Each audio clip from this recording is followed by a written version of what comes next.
Saya dosen Prodi D3 Teknik Telekomunikasi di Institut Teknologi Telkom Purwokerto.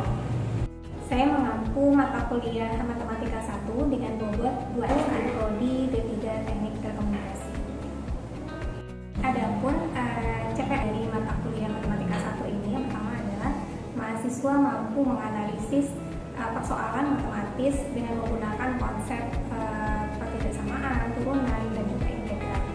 Yang kedua adalah setelah menyelesaikan mata kuliah ini, diharapkan mahasiswa mampu menerapkan pemikiran yang logis, kritis, sistematis, dan inovatif dalam konteks pengembangan atau implementasi ilmu pengetahuan dan teknologi yang sesuai dengan bidang keahliannya.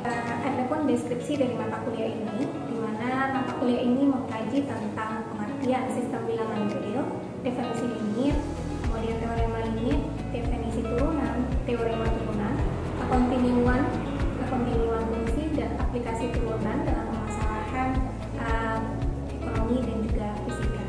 Nah, adapun tujuan utama dari mata kuliah ini adalah untuk membekali mahasiswa dengan ilmu dasar matematika sehingga nanti mereka dapat mengaplikasikannya untuk menyelesaikan berbagai macam permasalahan. Nah, diantaranya materinya ada sistem bilangan real, fungsi, limit, turunan, integral, dan penerapannya. Materi pokok yang diajarkan pada matematika 1 ini adalah sistem bilangan real, kemudian pertidaksamaan bilangan real, fungsi, limit, turunan, aplikasi turunan, integral tertentu, dan aplikasi integral tertentu. Metode yang saya terapkan di dalam pertemuan kali ini adalah saya menjelaskan materi kepada mahasiswa, kemudian saya memberikan contoh-contoh yang reflektif kepada mahasiswa, dan kemudian mahasiswa mendemonstrasikan apa yang telah mereka kerjakan. Kemudian kami melakukan diskusi bersama dengan mahasiswa untuk menilai hasil kerja mahasiswa. Dan terakhir saya memberikan penugasan kepada mahasiswa berupa tes, di mana akan diberikan beberapa soal nantinya untuk mengetahui seberapa paham mereka tentang materi yang dijelaskan pada hari ini. Informasi yang saya gunakan dalam perkuliahan ini adalah yang pertama buku Kursel yang berjudul Kalkulus dan Geometri Analitik, itu jilid 1 tahun 2014. Yang kedua ada buku Stewart Kalkulus edisi ke-7. Untuk penjelasan selanjutnya dapat disaksikan pada cuplikan video pembelajaran berikut ini. Selamat menyaksikan. Assalamualaikum warahmatullahi wabarakatuh. Waalaikumsalam warahmatullahi wabarakatuh. Selamat pagi semua. Pagi, Bu. Gimana kabarnya pagi ini? Alhamdulillah baik. Baik, alhamdulillah kita berjumpa kembali pagi ini pada perkuliahan Matematika 1 gitu ya. Nah, kita nantinya akan membahas tentang pertidaksamaan bilangan real. Di mana sebelumnya kan kita udah pernah belajar tentang bilangan real, hitungan bilangan real gitu ya. Nah, baik, sebelum kita masuk ke dalam materi, baiknya kita berdoa dulu, berdoa mulai.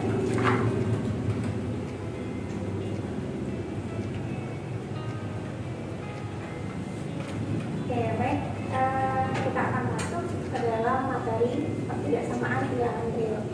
Oke, adapun capaian pembelajaran mata kuliah yang ingin kita capai pada hari ini, yaitu mahasiswa mampu menganalisis persoalan berbagai macam persoalan matematis dengan menggunakan konsep pertidaksamaan, turunan, integral, limit, gitu ya. Nah, capaian pembelajaran mata kuliah yang ingin kita capai adalah di mana mahasiswa mampu menyelesaikan pertidaksamaan pada bilangan real. Ya. Oke, sebelum kita menghitung atau mencari penyelesaian dari pertidaksamaan, maka kita harus mengenal dulu ada istilah selang atau interval. Nah, selang secara umum ini ada dua pada himpunan bilangan real, ada namanya selang terbuka dan ada namanya selang tertutup. Oke, kapan dia dikatakan selang terbuka?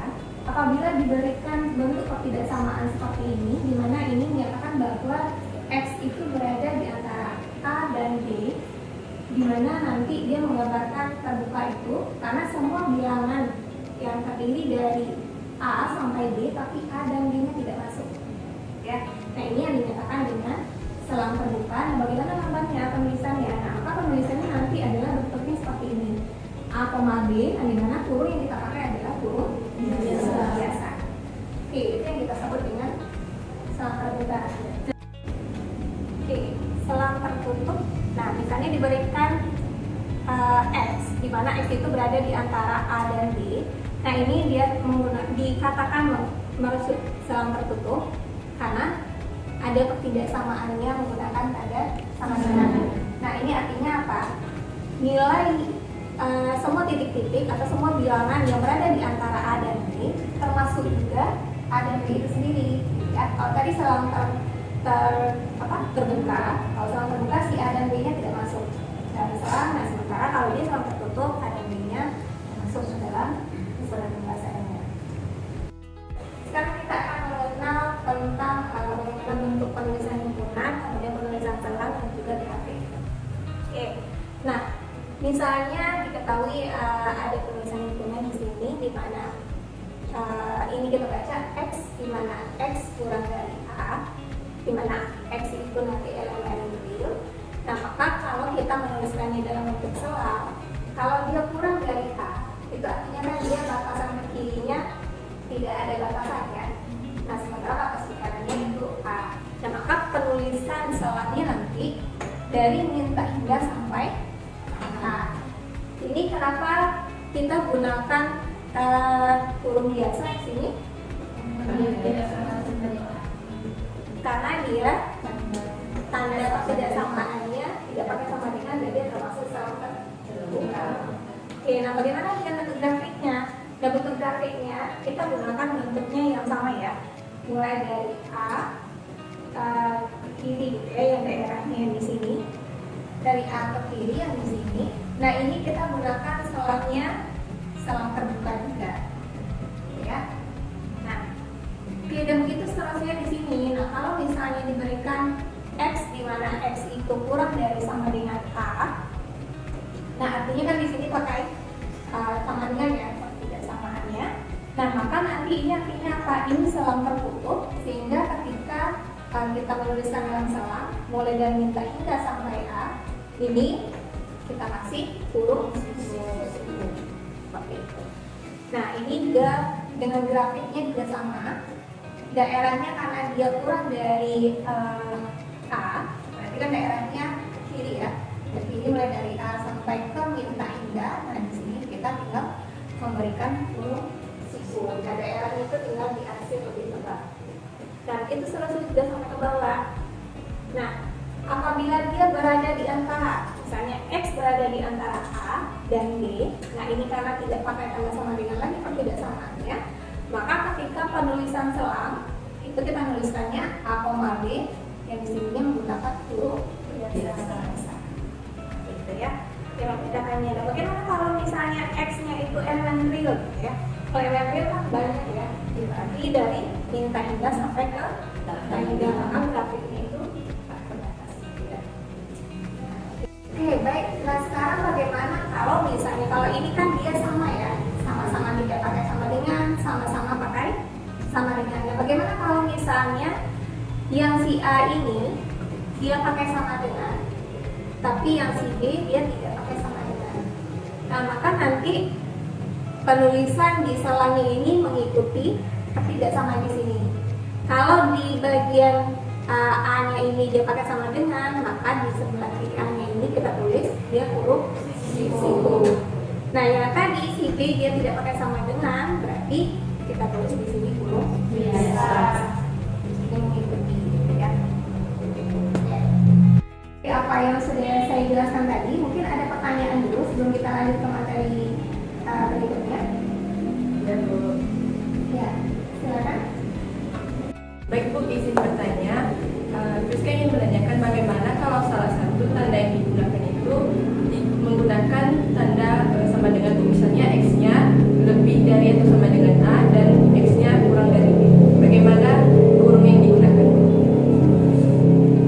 Terima kasih Rizka, pertanyaan yang bagus ya dari Rizka. Tadi bagaimana tuh kalau misalnya salah satu tanda ketidaksamaannya ada yang pakai sama dengan dan ada yang tidak pakai sama dengan. Oke, kita berikan contoh. Misal di sini ada A Ini ada X-nya berada di antara A sama B. Nah, karena di sini kita kasih satu pakai tanda sama dengan satu tidak, gitu ya. Nah, bagaimana kita memindahkannya ke dalam bentuk selang nantinya? Nah, cara memindahkannya ke dalam bentuk selang nanti ikutin tanda ketidaksamaan yang ada di sini, gitu ya. Nah, yang pertama kita tuliskan dulu di sini A sama B. Nah, karena untuk X yang lebih besar sama dengan dari A, di sini dinyatakan bahwa A-nya kan ikut ke dalam selang. Berarti ketika di A kita kasih kurung situ. Nah, sementara untuk X kurang dari B, nah karena di sini dia tidak pakai tanda sama dengan, nah maka di sini kita pakai kurung biasa seperti itu ya. Nah, nanti kalau grafiknya gimana Bu? Nah, grafiknya nanti tinggal ngikutin bentuk yang di sini. Ini ada A, ini ada B, karena A-nya masih selang, ini kita kasih kurung situ. Nah, di B-nya nanti dia dikasih kurung biasa. Nah, inilah dia yang digunakan penyelesaiannya. Oke, nah ini berlaku juga kalau dia sebaliknya gitu ya. Kalau dia misalnya di sininya dikasih sama dengan, nah nanti cara penggantiannya juga sama seperti ini. Oke, baik, bisa dipahami apa yang saya jelaskan tadi. Apabila ada salah satu dia yang tidak pakai tanda sama dengan, Bisa, Bu. Ada pertanyaan lagi? Iya, Bu. Oke, sekarang kita masuk pada bagaimana caranya menyelesaikan suatu pertidaksamaan, gitu ya. Nah, perlu diingat bahwa ketika kita menyelesaikan sebuah pertidaksamaan yang masih sederhana, maka ada beberapa operasi yang bisa kita lakukan.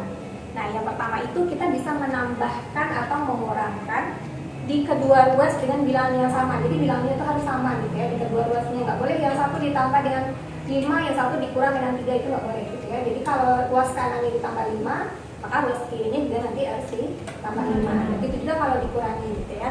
Nah, yang kedua itu bisa mengalihkan kedua pihak atau kedua ruas tadi dengan bilangan yang positif.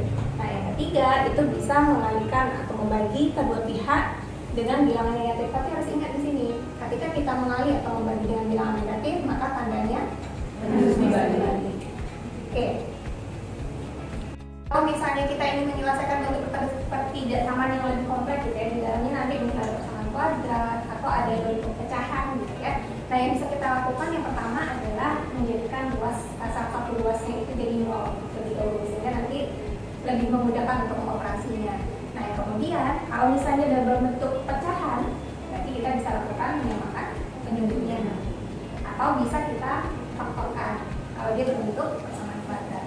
Nah, setelah didapat jadi bentuk yang sederhana, maka nanti kita tinggal mencari titik-titik pemecah dari setiap faktor itu, gitu ya. Nah, langkah terakhir kita menggambar titik pemecah itu pada garis bilangan, kemudian kita menentukan bagian mana daerah plus minusnya dengan menggunakan titik. Nah, untuk memahami apa yang saya sampaikan ini langkah-langkahnya, kita akan lihat ke contoh soalnya.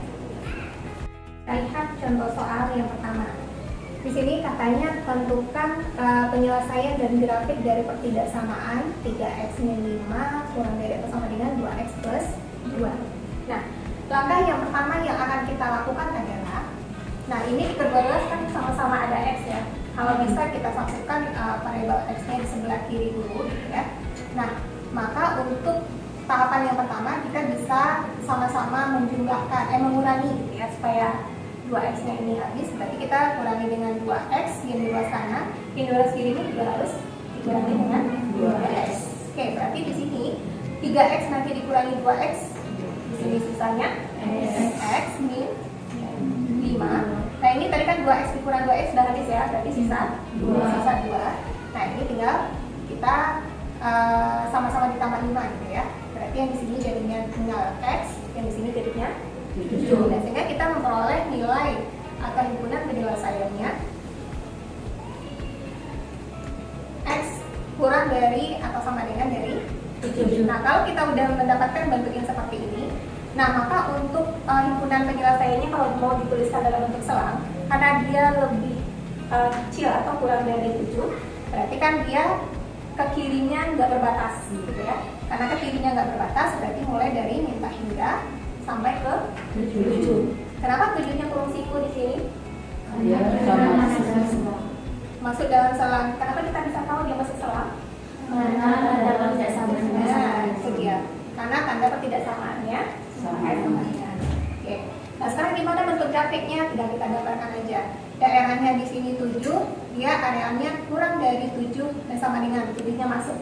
Nah, tinggal kita bikin kurung siku dan ini dipisah. Oke, bisa dipahami? Bisa, Bu. Kita lanjut ke soal yang nomor 2. Nah, sekarang silakan masing-masing dari rekan-rekan mahasiswa coba cari dulu ya, kira-kira ini untuk penyelesaiannya seperti apa.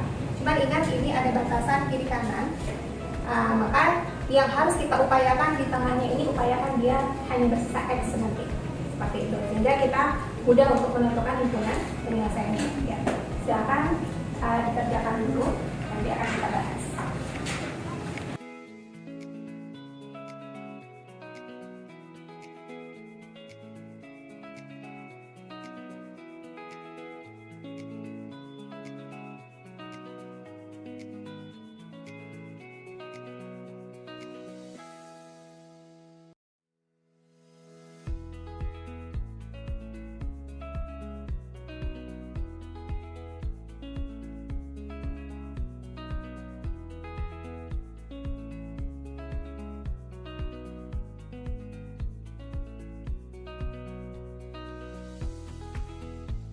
Baik, ada yang bisa untuk menjawab pertanyaan ini di papan tulis?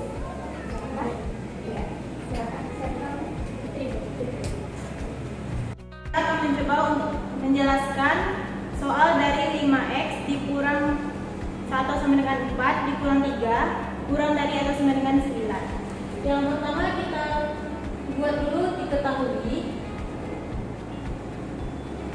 5 kurang dari atau sama dengan 4x dikurang 3 kurang dari atau sama dengan 9. Maka pertama kita harus mengupayakan untuk bagian tengah ini hanya bersisa x. Dengan cara 5 kita tambah dengan 3 kurang dari atau sama dengan 4 x kurang dari atau sama dengan 9 ditambah 3. Selanjutnya 5 ditambah 3 yaitu 8 kurang dari atau sama dengan 4x kurang dari atau sama dengan 12.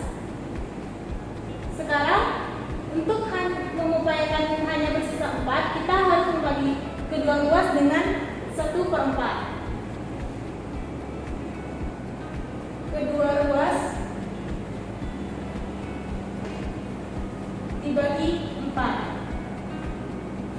sehingga 8 dibagi 4 yaitu 2 kurang dari atau sama dengan x kurang dari atau sama dengan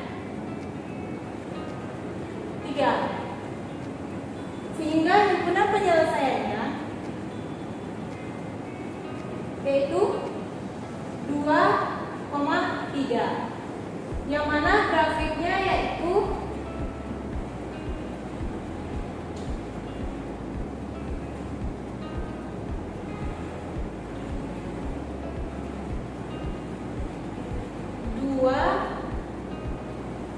menggunakan kurung siku.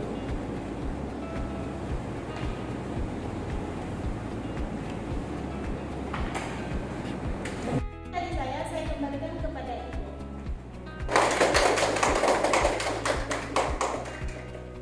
Baik, terima kasih Fitri yang sudah menjelaskan dengan baik ya, dan jawabannya benar. Yang lain gimana? Sama jawabannya. Oke, baik. Baik, kita lanjut ke soal berikutnya, di mana kita akan menentukan himpunan penyelesaian dari pertidaksamaan berikut. Ya. Nah, tadi langkah-langkah awalnya, kalau kita menemukan bentuk seperti ini, maka luas kanannya kita jadikan 0. Nah, dengan cara bentuknya jadi seperti ini ya, di x plus 1 kurang 2 per 3x nih, 1 dikurangi 0. Bukan dikurangi 0 ya, tapi lebih kecil dari 0. Oke. Nah, ini kan sama artinya dengan kita mengurangi luas kanannya dengan 2 per 3x plus 1, terus kirinya juga dikurangi dengan 2 per x plus 1. Nah, kalau udah ketemu bentuk yang seperti ini, maka langkah berikutnya adalah nih, ada dua penyebut yang berbeda, berarti Sama-sama kita samakan penyebut, betul. Berarti yang di sininya nih x plus 1, yang di sini jadinya 3x min 1. Nah, maka yang di sini nanti si satunya dikali dengan 1. Oke, berarti yang di sini dikurang 2 tambah 1. Oke, nah berarti ini nah ini kan kita udah bisa tinggal diselesaikan ya. Jadi 3x dikurang 2x ini min 1 min 2 ketemu dikali 1 di sini berarti min 2 ya. Min 1 min 2 berarti jadinya Min 3. min 3 per di bawah. Di sini x plus 1, di sini 3x min 1. Nah ini kan bentuknya udah sederhana semua ya. Ada x per 3, x per 1, 3x per 1. Nah langkah berikutnya adalah kita mencari titik pecah. Titik pecah artinya kita cari berapa nilai x menyebabkan x per 3 ini jadi 0. Berarti kita tuliskan di sini titik pemecahnya. Nah, berarti untuk x min 3 supaya dia jadi 0 berarti di sini titik pecahnya adalah 3. Yang di sini untuk x plus 1 negatif 1. Untuk yang di sini 3x berarti kan kalau bingung ditulis seperti ini dulu nih. Sama dengan 0 berarti 3x sama dengan 1 berarti x nya sama dengan 1/3. Berarti titik pecah yang satu lagi adalah 1/3. Kalau udah dapat titik pecah dari masing-masing faktornya ini, berarti tinggal kita masukkan ke garis bilangan. Yang paling di kiri negatif 1. Kemudian yang di sini 1/3. Kemudian 3 ada di sini. Nah, setelah dimasukkan maka kita mencari titik uji untuk menentukan daerah yang positif dan negatif gitu ya. Karena dari sini kita belum tahu nih guna penyelesaiannya yang mana. Ya. Nah, kita ambil titik uji. Caranya ambil titik yang paling berada di sebelah kanan 3, misalnya angkanya berapa mau? 4 misalnya. Nah, 4 itu kita substitusi kemana? Kita substitusi ke persamaan yang di sini. X tambah 1, 3x min 1. Masukkan angka 4, ganti x nya jadi 4. Nah, 4 dikurang 3 kan 1 ya. Ini 4 tambah 1 3 kali 4 12 kurang 1 11. Nah, ini kan hasil perkaliannya positif ya. Nah, positif berarti yang di luar kanannya ini positif. Nah, begitu seterusnya ini juga sama. Antara sepertiga dengan 3 ambil misalnya berapa angka di sini? Di atas sepertiga, lebih dari sepertiga kurang dari 3, misalnya 1 gitu ya. Masukkan lagi ke sini. 1 dikurang 3 ini udah min ya. Min. Di bawahnya 1 tambah 1 ini plus 2. Yang di sini udah plus ya. Min dibagi plus. Dan begitu seterusnya sampai di sini. Setelah kita dapatkan tanda plus min, kita akan menentukan daerah mana yang menjadi daerah yang guna penyelesaian. Caranya apa? Kita perhatikan tanda ketidaksamaan yang di sini ya. Nah, kalau tanda ketidaksamaan yang kurang dari tidak pakai sama dengan, berarti kalau dia kurang dari berarti kita ambil daerah yang negatif.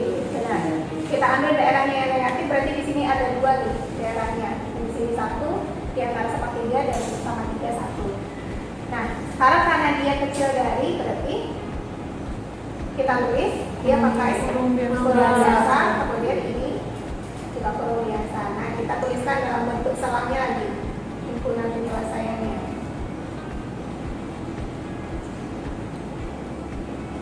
Nah, berarti untuk yang pertama ini kan ada lebih kecil dari min 1 tadi ya. Berarti mulai dari min tadinya sama min 1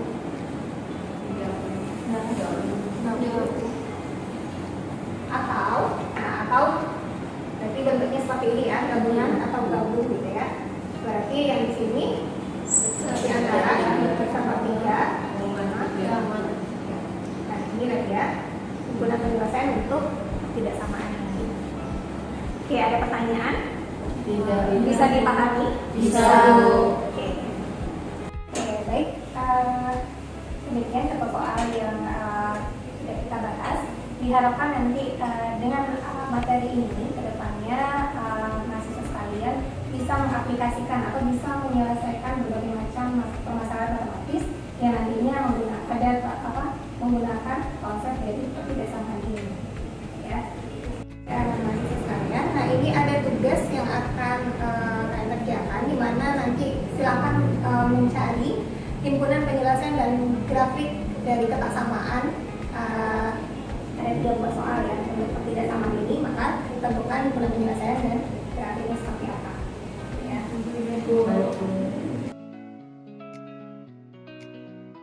sebelum kita mengakhiri kuliah pada hari ini, marilah sama-sama kita menyimpulkan ya apa yang sudah kita pelajari hari ini. Mungkin dari mahasiswa dulu ada yang bisa menyimpulkan apa yang sudah kita pelajari pada hari ini. Ya, silakan.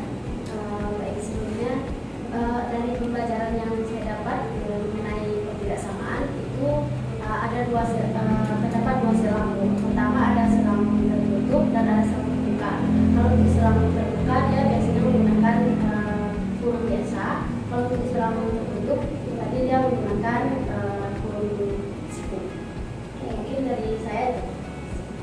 Baik, terima kasih Inel, kesimpulan yang bagus ya. Itu yang pertama sudah disampaikan tadi sama si Inel bahwa selang itu di dalam ketidaksamaan ada 2, ada selang tertutup dan ada selang terbuka. Nah, kalau dia selang tertutup pakai kurung biasa, dan kalau tertutup dia kurung siku, kalau dia selang terbuka kurung biasa. Oke, nah kesimpulan yang kedua itu ketika kita menentukan himpunan penyelesaian. Nah, ada penyelesaian itu kalau misalnya dia masih sederhana, berarti kita bisa menggunakan operasi yang 3 tadi ya, bisa menambah, mengurang, mengali, atau membagi dengan bilangan yang sama yang kedua luas ya. Nah, dengan catatan kalau dia mengali atau membagi dengan bilangan negatif, maka tandanya dibalik. Kemudian kalau misalnya dia lebih kompleks, maka ada beberapa tahapan tadi yang kita lakukan. Yang pertama, buat standarnya dijadikan 0 atau salah satu luasnya jadi 0. Kemudian yang kedua, kita menentukan titik pecahnya gitu ya. Setelah didapatkan titik pecah, masukkan garis bilangan. Setelah itu baru kita pakai titik kunci, benar. Pakai titik kunci baru kita bisa menentukan daerah himpunan penyelesaian. Oke, demikian perkuliahan kita pada hari ini. Jangan lupa untuk mengerjakan tugasnya. Untuk minggu depan kita akan mempelajari mengenai